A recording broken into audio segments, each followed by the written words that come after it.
16 जनवरी 2003 को नासा के स्पेस यान स्पेस शटल कोलंबिया से अपने क्रू मेंबर के साथ भारत की बेटी कल्पना चावला ने अंतरिक्ष में स्थित ISS के लिए उड़ान भरी। अपनी रिसर्च पूर्ण करने के बाद 1 फरवरी 2003 को जब धरती पर वापस लौटना था, उस दौरान एक अनहोनी घटना ने आक्रामक रूप ले लिया और भारत की बेटी कल्पना चावला का स्पेस यान दुर्घटनाग्रस्त हो गया। ये दिन पूरे भारतवर्ष के लिए अत्यंत दुखद था। कहीं ऐसी ही एक घटना इतिहास को फिर से न दोहरा दे। इस बार फिर से अंतरिक्ष में स्थित ISS में क्रू मेंबर सुनीता विलियम्स और उनके साथी बुच विलमोर को स्पेस में जाना था। लेकिन जरा रुकिए, ये ISS है क्या? ISS यानी इंटरनेशनल स्पेस स्टेशन। ये एक मैन मेड स्पेस स्टेशन है जो अंतरिक्ष में मनुष्य को रहने के लिए बनाया गया है। इसको बनाने में 5 स्पेस एजेंसियां शामिल है। USA की नासा, रसिया का रोसकोस्मोस, जापान के JAXA, European space agency ESA और SA यानी कनेडियन स्पेस एजेंसी।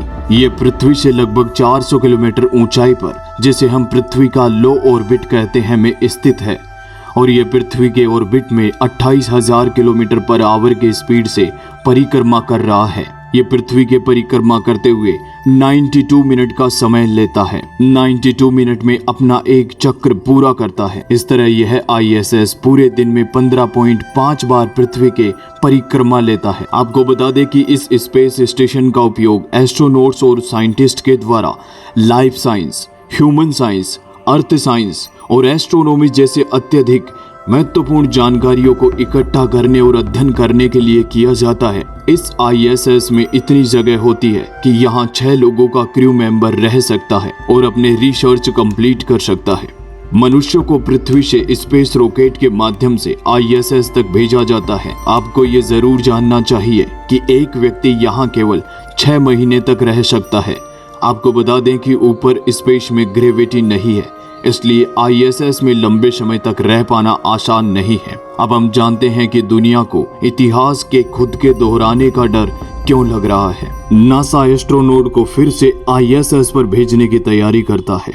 इस बार इंटरनेशनल स्पेस स्टेशन पर सुनीता विलियम्स और उनके सहायक बुच विलमोर जाने वाले थे। सुनीता विलियम्स, जिनका जन्म USA में 19 सितंबर 1965 को हुआ। सुनीता विलियम्स भारतीय मूल की अमेरिकी नागरिक निवासी हैं। इनके पिता दीपक पांड्या का जन्म भारत में हुआ। सुनीता विलियम्स अमेरिका समय के अनुसार 5 जून 2024 को सुबह 10 बजे अमेरिका के ही बोइंग के स्टारलाइनर स्पेस रॉकेट में बैठ करके ISS के लिए रवाना हुई थी।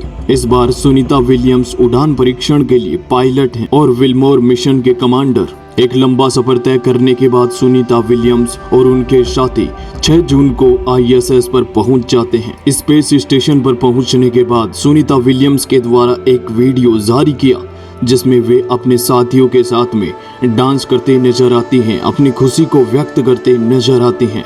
बदलते बढ़ते जमाने के अनुसार आपको आधुनिक और सही जानकारी होना अत्यंत आवश्यक है, इसलिए ऐसे इंफॉर्मेटिव और इम्पोर्टेंट वीडियो को आप लाइक जरूर करें और इस चैनल को सब्सक्राइब करना ना भूलें। इस बार ISS पर जाना आसान नहीं था। आपको बता दें कि ISS पर जाने से पहले ही इनके जाने का समय और वापस आने का समय तय कर दिया जाता है। सुनीता विलियम्स और उसके साथी के वापस आने का समय 13 जून को तय किया गया, लेकिन उनके स्टारलाइनर स्पेस यान के थ्रस्टर में हीलियम गैस के लीक होने की वजह से इनके वापसी के समय को पोस्टपोन कर दिया गया। आपको बता दें कि ये शेड्यूल टाइम को वापस से पोस्टपोन करने का पहली बार नहीं हुआ है। सुनीता विलियम्स को ISS के लिए 6 मई को उड़ान भरना था, लेकिन किसी टेक्निकल इशू की वजह से इस समय को पोस्टपोन करके 7 मई कर दिया गया। इसके बाद फिर से पोस्टपोन का समय रीडिक्लेयर किया गया।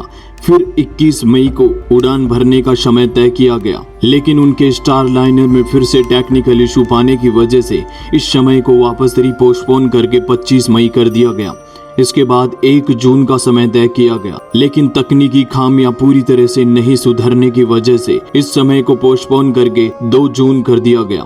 फिर नासा के द्वारा फाइनल डेट 5 जून को डिक्लेयर किया गया। सुनीता विलियम्स की वापस आने की तारीख 13 जून को फिक्स की गई, लेकिन उनके स्टार लाइनर से हीलियम गैस के लीक होने की वजह से इस तारीख को बढ़ा करके 22 जून कर दिया गया। लेकिन इस खामी को तय समय पर सही ना कर पाने की वजह से टाइम को रीपोस्टपोन किया गया और इसे 26 जून रखा गया। लेकिन अभी भी इस टेक्निकल इशू को सुधारा नहीं जा सका। नासा के तय किए गए समय के बाद अब सुनीता विलियम्स और उनके साथी विल्मोर अंतरिक्ष में खो चुके हैं। कहीं इतिहास खुद को फिर से ना दोहरा दे। कोई भी तरीका नहीं है सुनीता विलियम्स और उनको साथी को वापस धरती पर लाने के लिए।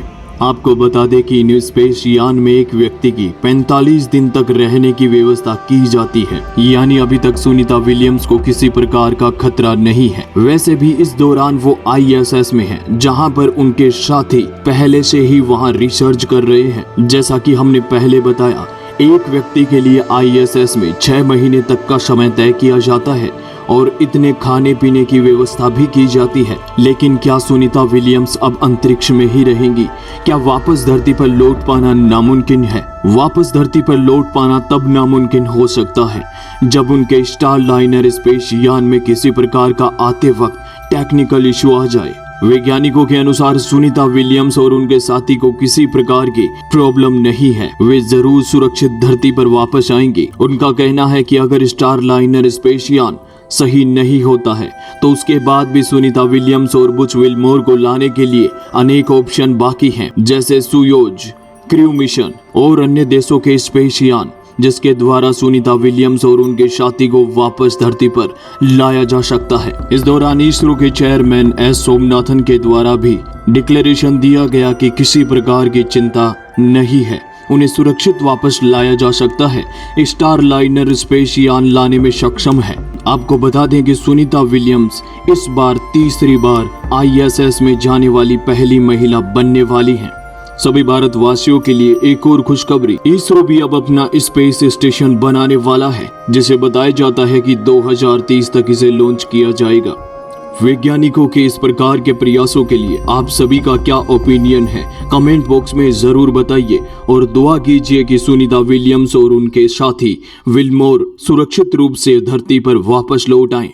अगर आपको यह वीडियो पसंद आया हो तो आप अपने दोस्तों के साथ में जरूर शेयर कीजिए। अगर आप चैनल पर नए हैं तो आप वीडियो को लाइक करके चैनल को सब्सक्राइब जरूर कीजिए। मिलते हैं ऐसे ही महत्वपूर्ण वीडियो के साथ, तब तक आप सभी मस्त रहो, व्यस्त रहो। धन्यवाद।